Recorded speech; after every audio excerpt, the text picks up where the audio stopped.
vamos aqui então para a 12ª rodada do Campeonato Brasileiro de 2023. O primeiro jogo foi Atlético Paranaense e Corinthians na Arena da Baixada no sábado. E o Furacão venceu por 1-0, gol marcado pelo Vitor Roque. O que está jogando o Vitor Roque, hein? É brincadeira. O Barcelona está disposto aí a pagar, né, uma fortuna por ele, 40 milhões de euros. Eu acho que o Atlético poderia até tirar mais nessa negociação. Ver se tem outros interessados também, com certeza tem, mas o Barcelona é o que está mais forte nesse momento, né? E seria um grande baque perder o Vitor Roque, né? Ele é o grande nome ofensivo do Atlético Paranaense. A derrota já estava aí nos cálculos do Corinthians, com certeza, né? Ainda mais na fase atual. Jogar na Arena da Baixada com o Atlético Paranaense sempre é muito difícil. E no momento que o Corinthians vive, 1-0 ficou até de bom tamanho, né? Não que tenha sido uma grande partida do Atlético Paranaense, que teve o dobro de finalizações do Corinthians, é verdade, mas o Corinthians teve mais posse de bola. O Furacão ainda finalizou 6 vezes na direção do gol, mas 1-0 ficou barato aí pro Corinthians dentro do que esperava. A derrota já era esperada, 1-0 ficou de bom tamanho.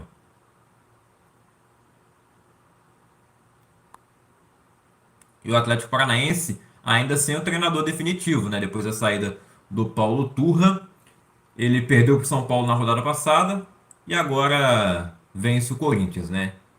E o último jogo do Paulo Turra havia sido um empate com o América, né? Ainda antes da data FIFA. 2-2 no Mineirão, um jogo que o Atlético Paranaense deixou escapar a vitória também. E a derrota para o São Paulo também foi de virada. Segundo jogo da rodada, também no sábado, o Fluminense voltando a jogar no Maracanã, né? Na última partida com o mando de campo dele teve que ser jogado em volta redonda pela troca de gramado, né? No Maracanã, a recuperação do gramado. Melhorou muito? Não sei, hein? Mas o Fluminense venceu por 2-1 na volta do Marcelo ao time, né? Ele que era para ter voltado contra o Atlético Mineiro, mas teve uma virose e acabou tendo seu retorno adiado. Não foi uma grande partida do Marcelo, nem do Fluminense, mas o Fluminense saiu vitorioso, né?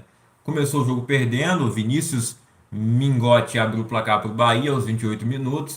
O Fluminense vai para o intervalo com um placar adverso, só que na segunda etapa, num lance bizarro, que o zagueiro do Bahia dá um bico nele, ele vai dar um chutão, a bola vai pro alto e cai na cabeça do Lele. Inacreditável esse lance, que o Fluminense empata o jogo, né? E logo 2 minutos depois, numa boa jogada, o Gabriel Pirani vira o jogo para o Fluminense. Lá no final, no final não, né? Ainda no primeiro tempo, aliás, o Nino foi expulso numa entrada criminosa que ele deu. Expulsão muito justa, e o Fluminense, mesmo com o jogador a menos no segundo tempo, conseguiu buscar a virada e sair com a vitória do Maracanã. O dinizismo vive. Fortaleza e Atlético Mineiro no Castelão. Fortaleza venceu por 2-1. Fortaleza pegando em sequência dois times mineiros, né? Na última rodada foi até Minas Gerais enfrentar o Cruzeiro no Mineirão, saiu com a vitória, ganhou de 1-0 e agora recebe o Galo no Castelão e vence por 2-1. O Pochettino abriu o placar para o Fortaleza. Todos os gols saíram no segundo tempo, né? O Tinga fez o 2-0 para o Leão.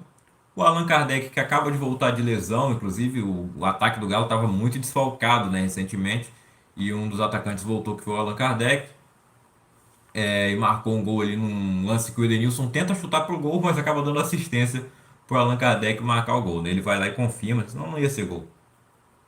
O Allan Kardec faz 2-1. E o Saravia foi expulso pouco tempo depois do gol do Kardec, e termina assim, vitória do Leão por 2-1, o time do Vojvoda, que está em quinto lugar. Grande campanha mais uma vez, né? A gente pegar as últimas, né, são 3 anos de trabalho do Vojvoda, e o primeiro foi, né, que o Galo terminou campeão, inclusive, perdendo o primeiro jogo para o Fortaleza no Mineirão, não esqueça esse jogo, um show do Iago Pikachu. O Fortaleza começou muito bem naquele ano, liderou por algumas rodadas, né? Bastante rodadas. Dessa vez não está liderando, mas está ali entre os 5 colocados. Todo ano brigando por vaga na Libertadores. Esse ano acabou caindo na pré. E está aí na Sul-Americana e, ao meu ver, é um dos favoritos no torneio continental, né? O segundo maior depois da Libertadores. Tem a chegada do Marinho, né? Ainda não estreou. Ele vem para suprir um pouco a ausência do Moisés, apesar de jogarem lados opostos. É aquele cara que vai chamar a responsabilidade de criar jogadas pelo lado, né? Então vamos ver como é que o Marinho vai sair, se ele vai se encaixar bem nesse time do Fortaleza, que é um bom time.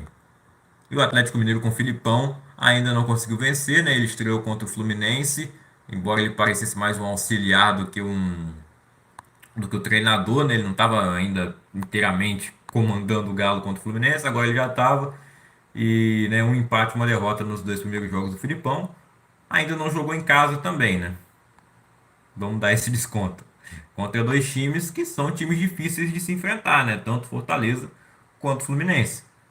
O último jogo do sábado foi Cruzeiro e São Paulo na Arena Independência. O Cruzeiro venceu por 1-0 num jogo muito inusitado, né? Uma vitória que pode ser chamada de uma vitória culposa, que não havia intenção do Cruzeiro ganhar o jogo, porque o Cruzeiro não finalizou ao gol do São Paulo nenhuma vez sequer. E aí você pergunta como é que o Cruzeiro ganhou de 1-0 sem chutar uma bola no gol ou cabecear. Quem cabeceou foi o Rafinha, né? O Rafinha, jogador do São Paulo, capitão do time do São Paulo, fez um gol contra aos 3 minutos do primeiro tempo, dando a vitória para o Cruzeirão cabuloso, né? Quem garantiu a vitória mesmo foi o goleiro Rafael Cabral, que pegou demais o jogo inteiro, e também o Rodrigo Nestor, né? Não bastasse o Rafinha fazer o gol contra, o Nestor perdeu um gol feito. Eu não sei como é que ele se atrapalhou naquele lance e finalizou de forma bizonha, com a pena boa, né? Teoricamente a pena boa dele é a esquerda, mas eu acho que ele tem os dois pés direitos. E ele só contra o Vasco que ele fez aquele golaço, né? Inacreditável. E aí ele perdeu um gol incrível e o Cruzeiro sai com a vitória da Arena Independência, uma grande vitória. Depois de vários jogos aí sem vencer, né? Acho que chegaram a ser 5 jogos, 4 ou 5 jogos sem vencer, e o Cruzeiro reencontra a vitória. Já tinha torcedores ficando inconformados aí com a situação, querendo a saída do Pepa. Eu acho que era um exagero. O Pepa mudou a cara do time do Cruzeiro. E é um time que joga bem, apesar dessa partida não ter sido isso, né? O time não criou uma boa oportunidade sequer, mas, tipo, contra o Fortaleza já foi uma situação um pouco diferente, ele acabou perdendo. Então, o negócio é vencer, não é jogar bonito, né? O importante é vencer. Vai ter jogo que vai jogar bem e perder, como foi contra o Fortaleza, que foi um jogo equilibrado, contra o Flamengo, que foi um empate no Maracanã, um bom resultado, inclusive. E outros jogos até que o Cruzeiro acabou sendo derrotado, né? E agora que não joga bem, consegue vencer. E o São Paulo, mais uma vez, joga melhor que o adversário, como foi contra o Palmeiras, e perde. E dessa vez a culpa foi do próprio São Paulo, né? Do Rafinha e do Nestor. Domingo tivemos o duelo entre líder e vice-líder, Palmeiras e Botafogo. Há mais de 14 anos que o Botafogo não vencia o Palmeiras no estado de São Paulo e acabou esse tabu. O Botafogo venceu e agora, se você ainda acha que o Botafogo é um cavalo paraguaio, que o Botafogo é um elefante na árvore e é fogo de palha, eu acho que já dá para parar com esse discurso, né? Eu não estou dizendo que o Botafogo vai ser campeão, porque ainda falta muito tempo para terminar o campeonato. Só que a gente tem que considerar a possibilidade, que eu venho considerando há algum tempo, né? Desde que o Botafogo está na liderança, eu digo, né? Futebol é o esporte que tudo pode acontecer. E agora, já não é mais uma coisa impossível ou improvável. É provável. Um time que está a 8 pontos de vantagem do segundo colocado, que não é mais o Palmeiras, inclusive, né? Depois dessa derrota, o Grêmio virou vice-líder. Esse time tem muita chance de ser campeão. O Palmeiras dominou as ações do jogo, finalizou muito mais, até porque jogava em casa, então já era esperado isso. O Botafogo, no primeiro tempo, estava com a postura bem defensiva, né? E na primeira vez que ele consegue finalizar, ele faz o gol com o Tiquinho Soares, o artilheiro do campeonato. Chegou a 10 gols nessa rodada. Que campeonato brilhante faz o Tiquinho Soares. O Botafogo em geral, né? Mas o Tiquinho vencendo o cara, né, desse time. 10 gols, 3 assistências, 13 participações para gol em 12 jogos. Incrível. Eu acho que merece uma oportunidade aí na próxima data FIFA. Apesar de ter 32 anos, mas, cara, merece a oportunidade. Muita gente não conhecia o Tiquinho, né? Mas ele teve uma ótima passagem no Porto, em Portugal. Mas eu acho que ele está jogando mais no Botafogo agora do que ele jogou lá em Portugal. E aí, né, um erro da defesa do Palmeiras, inclusive, né, o lance, e é isso também. A gente fala da eficiência, da regularidade, trabalho técnico, dos jogadores e tal, mas a gente olha a sorte que o time tem também, às vezes, e fala, esse time vai ser campeão. Dá pra sentir isso, porque o Rafael Veiga perder pênalti, que aconteceu nesse jogo, é algo que quase nunca acontece. O Veiga é um excelente batedor e ele mandou pra fora. O lance do gol do Palmeiras, do Botafogo no caso, né? É um erro que não acontece muito na defesa do Palmeiras, né? E saiu o gol. Inclusive, eu não sei se não era uma bola defensável, hein? Pro Everton. Talvez um Courtois da vida pegasse, né? Querer elevar o nível lá em cima. Mas não foi não foi o culpado também, né? Não vou dizer que foi uma falha dele, não foi. Não foi falha e muito mérito pro Tiquinho Soares, né? Pelo domínio, como ele corta já o Zé Rafael e bate, né? E isso o Botafogo também deu sopa pro Palmeiras, né? Porque o Botafogo teve chance de fazer 2-0. O Vitor Sá perdeu um gol inacreditável, que ele acerta a bola do lado do gol, que é mais difícil que acertar o gol, né? Só que o Rony também perdeu o gol, que era parecido até, né? O Rony devia fazer, jogador de seleção brasileira, tinha que fazer aquele gol. E não fez, né? Fora o pênalti do Rafael Veiga que eu já comentei, né? Mas tá aí, ó, o Palmeiras 15 finalizações contra 6 do Botafogo, 4 do Palmeiras na direção do gol. PR fazendo algumas boas defesas, apesar de ter dado susto em alguns momentos. E também é outro cara que tem sido muito importante, como ele foi fundamental, né? Na vitória contra o Cuiabá. O Cuiabá jogou muito melhor contra o Botafogo do que o Palmeiras, inclusive, até. O Cuiabá levou mais perigo. Só que o Palmeiras teve mais chance, tipo, teve um pênalti, né? Naquele jogo, o Botafogo que teve o pênalti e o Tiquinho não desperdiçou contra o Cuiabá. Aproveitando o tropeço do Palmeiras, o Grêmio chega à vice-liderança, vencendo por 5-1 o lanterna do campeonato, Coritiba, que segue sem vencer nenhum jogo, mas chegou a empatar com o Grêmio, né? Será que o Coritiba hoje vai vencer, né? Vai aparecer na bolinha ali na transmissão. E olha, o Coritiba empatou, hein? Será? Será? Declarações do Antônio Carlos Zago depois do jogo, né? O técnico do Coritiba não pegaram muito bem, né? Praticamente disse que o time do Coritiba é horrível, imprestável.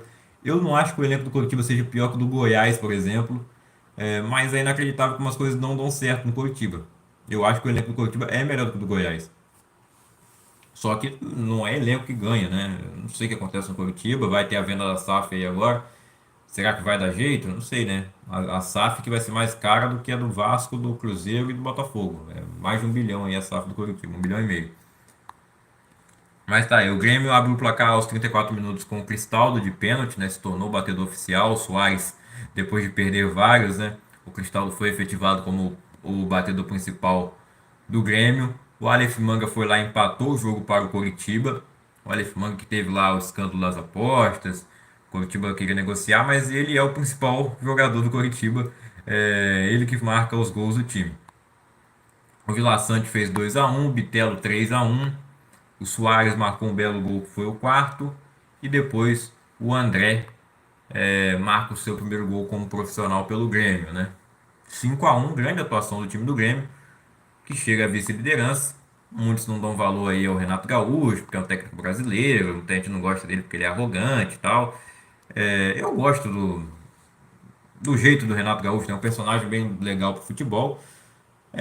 Mas, tipo assim, o Grêmio foi muito mais eficiente que o Coritiba. Mas se a gente olhar as estatísticas, né, o jogo foi igual. Só que o Grêmio tem qualidade. O Coritiba lá na frente só tem o Aleph Manga. E não dá nem para comparar o Aleph Manga com o Soares e os outros jogadores também. O Internacional se vingou da eliminação da Copa do Brasil sofrida contra o América. Foi lá em Minas Gerais e venceu o Coelho na Arena Independência por 2-1. De virada, Juninho abriu o placar para o Coelho, né? Um lance de cobrança de falta, que depois na sequência sai um pênalti. Mas na vantagem, o Juninho mandou a bola para a rede e não precisou da cobrança do pênalti, né? O pênalti não precisou ser marcado. E aí lá no segundo tempo, Jean Dias, de letra, empatou o jogo para o Internacional. E o Alemão fez o gol da vitória. O Alemão que estava sendo especulado, né, no Coritiba.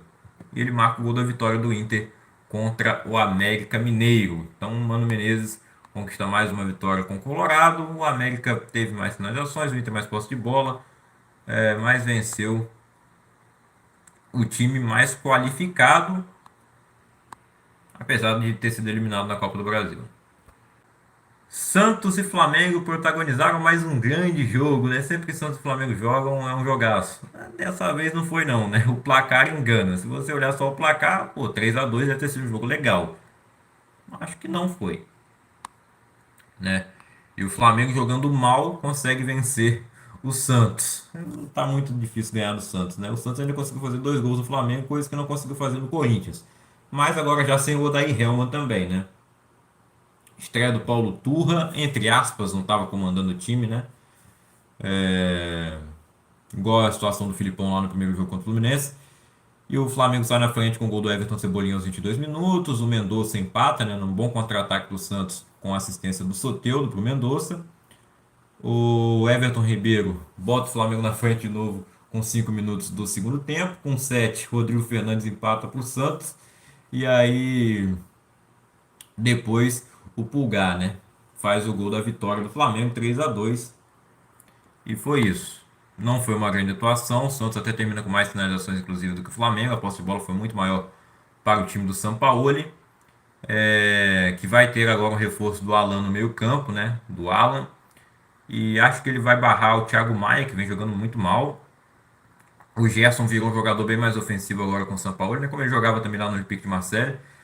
Pisa muito mais na área, tá dando mais assistência e chegando para fazer gol também, né? Não é mais aquele volante ou segundo volante. Então acho que o Alan vai fazer a dupla provavelmente com o Pulgar, que está jogando muito bem. Quem vai rodar do time provavelmente será o Thiago Maia, né? E já que o Sampaoli meio que deixou claro que ele vai jogar com um centroavante só, ou o Pedro ou o Gabigol. Nessa partida o titular foi o Gabigol. Vamos ver como será na próxima na Libertadores, né? Onde a vida do Flamengo ainda não está definida. Lembrando que o Santos na Sul-Americana já rodou. O Bragantino, depois de enfiar 4-0 no Flamengo, que ficou bem barato, né? Era para ter sido uns 8, 10, se não fosse o goleiro Matheus Cunha e as bolas para fora. O Bragantino venceu por 2-0 o Goiás. Eduardo Sacha marcou um belíssimo gol aos 7 minutos para abrir o placar para o Massa Bruta. E lá no finzinho do primeiro tempo, Sorriso fez o gol da vitória, né, sacramentando a vitória do Bragantino. Mais uma vez foi muito superior ao seu adversário, como foi contra o Flamengo, né? E contra o Goiás também. O Goiás só finalizou 4 vezes. Como eu disse, jogou muito mal contra o Vasco e conseguiu vencer. Mas, como era esperado, o Bragantino não ia dar essa facilidade para o Goiás nunca, né? Não ia dar essa possibilidade.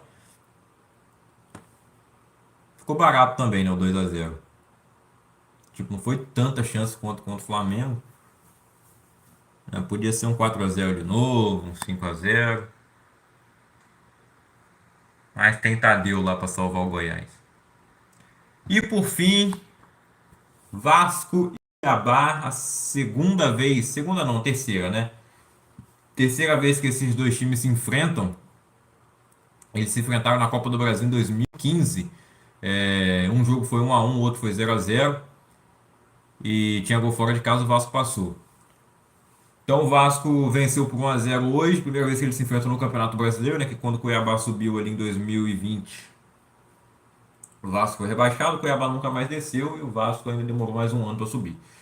Então o Vasco venceu por 1-0, gol de pênalti do Jair, num jogo muito ruim, muito ruim. Acho que foi disparado o pior jogo da rodada. Mas o que importa é a vitória. Incrível como logo após a saída do Barbieri o Vasco consegue vencer. O Cuiabá teve mais finalizações no total, primeiro tempo foi melhor que o do Vasco. O Vasco hoje com o meio campo um pouco mais criativo, na teoria seria isso, né? Já que tirou um volante de marcação, jogou só com o Jair como volante, que eu já achei meio. Fiquei até um pouco preocupado, né? O Jair é muito bom, mas ele não é um volante marcador, né? Ele é um cara mais para o passe. é, Não é aquele primeiro volante. Ele foi o único volante do jogo hoje. Era um jogo contra o Cuiabá também, que tem problemas ofensivos, como eu mencionei há pouco aí na live. É só a gente olhar daqui a pouco aí na classificação quantos gols que o Cuiabá fez no campeonato. Depende muito do Davidson. é, E ele não marcou hoje, né? Inclusive vestiu a camisa do Vasco no intervalo, na hora de dar entrevista, e colocaram um colete por cima lá para ele não aparecer só com a camisa do Vasco, né? E a Cruz de Malta. O Davidson é vascaíno de criança, né?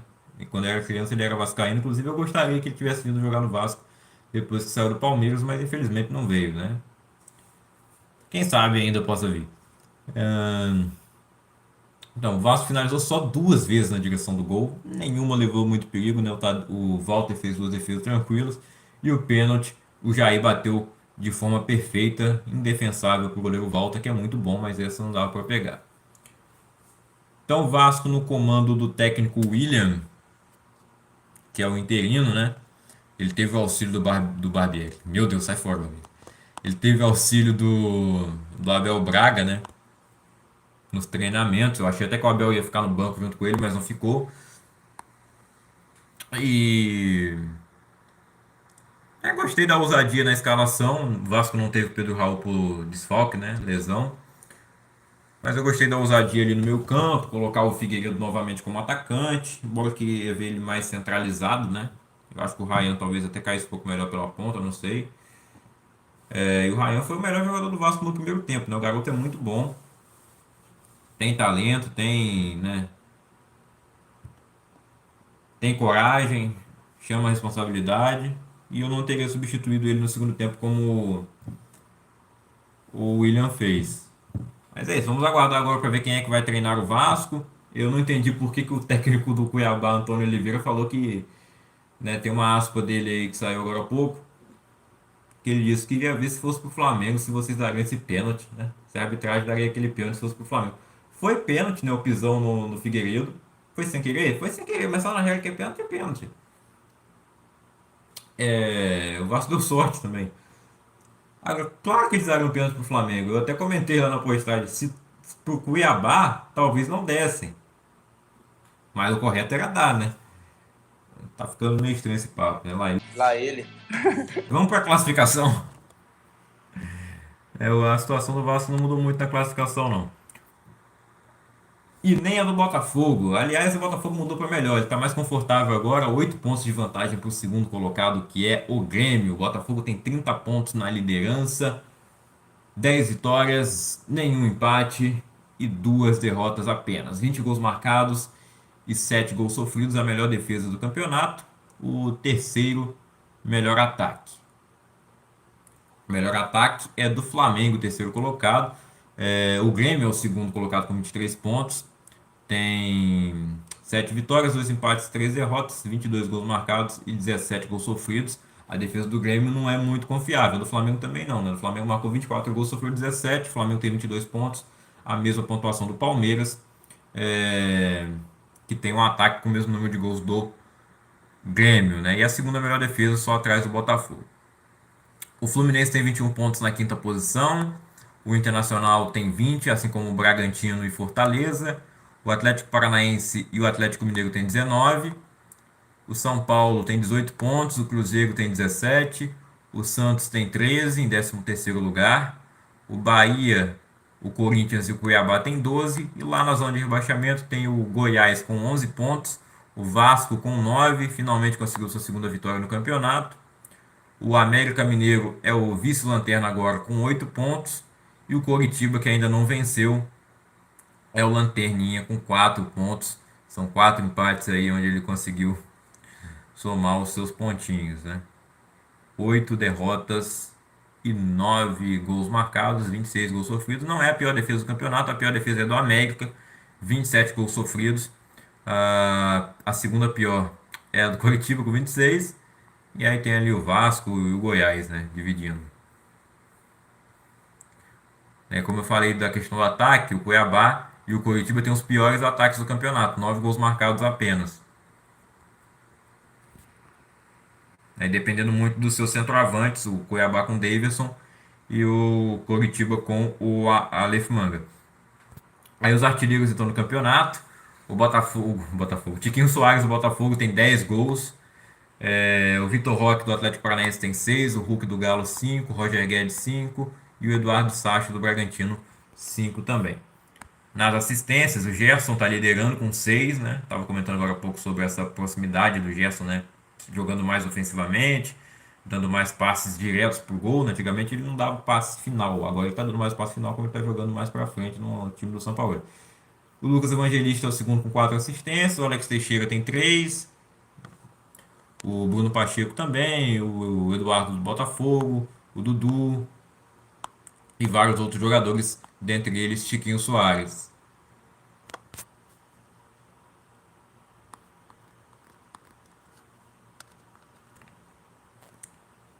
Cartões amarelos, Walter Kahneman. Só pede pro Abel Ferreira e pro Diniz.